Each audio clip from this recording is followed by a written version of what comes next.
This is Audiobook Caboodle YouTube channel. Click on the subscribe button and listen unlimited audiobooks anytime, anywhere. Married Love by Mari Stopes. Chapter 1. The Heart's Desire.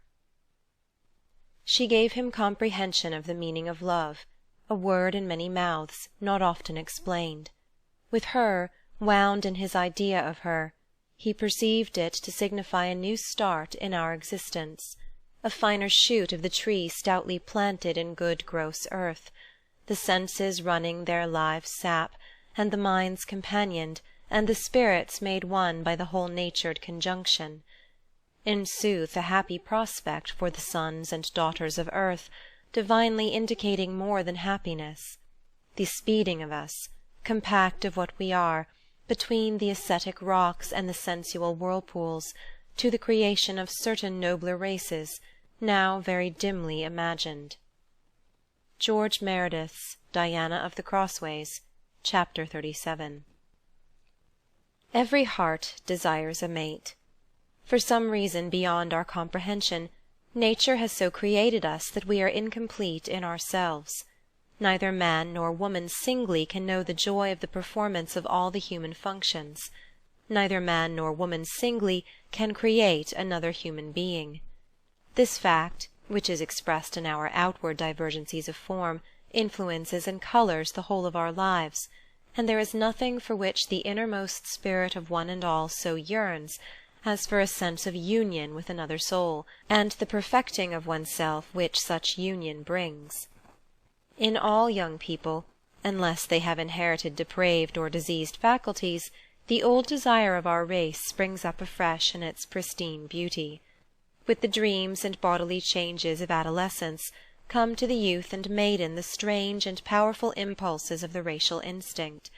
The bodily differences of the two, now accentuated, become mystical, alluring, enchanting in their promise.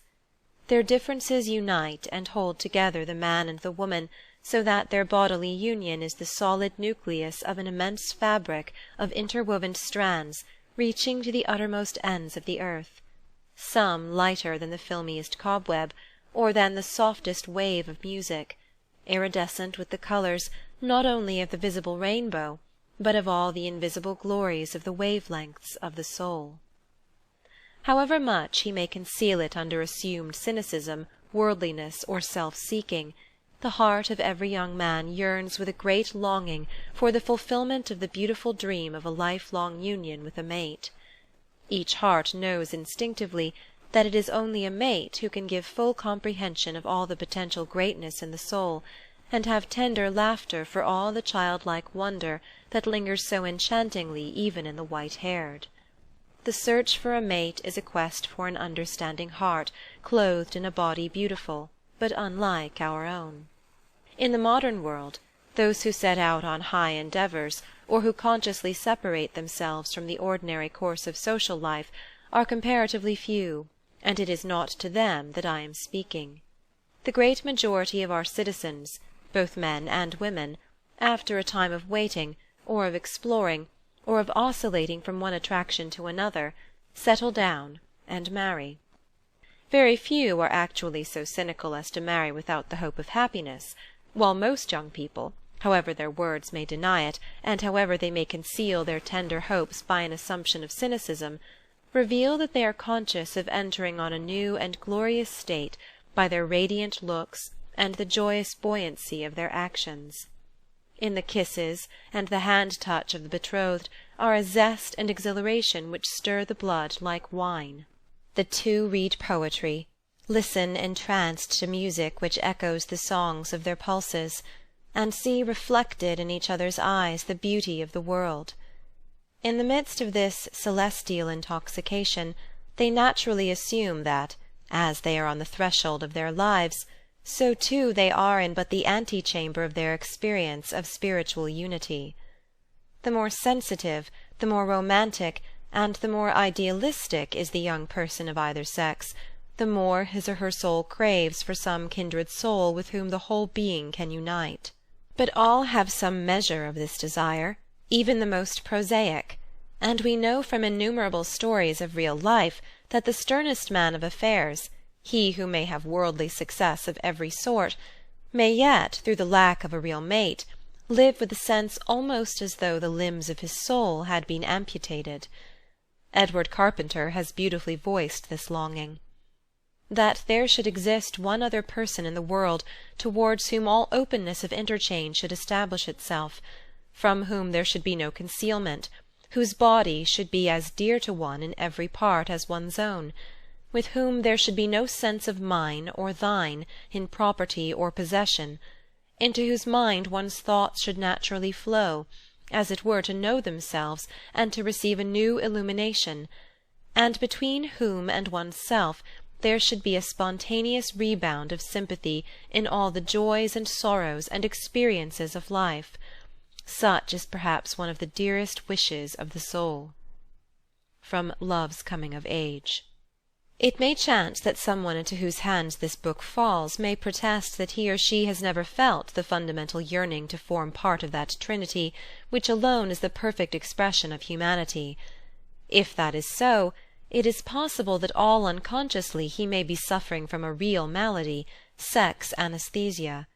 This is the name given to an inherent coldness, which, while it lacks the usual human impulse of tenderness, is generally quite unconscious of its lack. It may even be that the reader's departure from the ordinary ranks of mankind is still more fundamental, in which case, instead of sitting in judgment on the majority, he will do well to read some such book as The Sexual Question, English translation 1908, by the famous Professor Auguste Forel, in order that his own nature may be made known to him. He may then discover to which type of our widely various humanity he belongs. He need not read my book, for it is written about, and it is written for, ordinary men and women who, feeling themselves incomplete, yearn for a union that will have the power not to only make a fuller and richer thing of their own lives, but which will place them in a position to use their sacred trust as creators of lives to come. It has happened many times in human history that individuals have not only been able to conquer this natural craving for a mate, but have set up celibacy as a higher ideal. In its most beautiful expression and sublimest manifestations, the celibate ideal has proclaimed world-wide love in place of the narrower human love of home and children. Many saints and sages, reformers and dogmatists have modelled their lives on this ideal. But such individuals cannot be taken as the standard of the race, for they are out of its main current. They are branches which may flower, but never fruit in a bodily form. In this world our spirits not only permeate matter, but find their only expression through its medium. So long as we are human, we must have bodies, and bodies obey chemical and physiological as well as spiritual laws. If our race as a whole set out to pursue an ideal which must ultimately eliminate bodies altogether, it is clear that very soon we should find the conditions of our environment so altered that we could no longer speak of the human race. In the meantime, we are human. We each and all live our lives according to laws, some of which we have begun to understand, many of which are completely hidden from us. The most complete human being is he or she who consciously or unconsciously obeys the profound physical laws of our being in such a way that the spirit receives as much help and as little hindrance from the body as possible. A mind and spirit finds its fullest expression thwarted by the misuse, neglect, or gross abuse of the body in which it dwells. By the ignorant or self-indulgent breaking of fundamental laws, endless harmonies are dislocated. The modern, small-minded ascetic endeavors to grow spiritually by destroying his physical instincts instead of by using them. But I would proclaim that we are set in the world so to mould matter that it may express our spirits, that it is presumption to profess to fight the immemorial laws of our physical being, and that he who does so loses unconsciously the finest flux in which wondrous new creations take their rise. To use a homely simile, one might compare two human beings to two bodies charged with electricity of different potentials. Isolated from each other, the electric forces within them are invisible, but if they come into the right juxtaposition, the force is transmuted, and a spark, a glow of burning light arises between them. Such is love. From the body of the loved one's simple, sweetly coloured flesh, which our immemorial creature instincts urge us to desire, there springs not only the wonder of a new bodily life, but also the enlargement of the horizon of human sympathy, and the glow of spiritual understanding which a solitary soul could never have attained alone. Many reading this may feel conscious that they have had physical union without such spiritual results, perhaps even without an accession of ordinary happiness.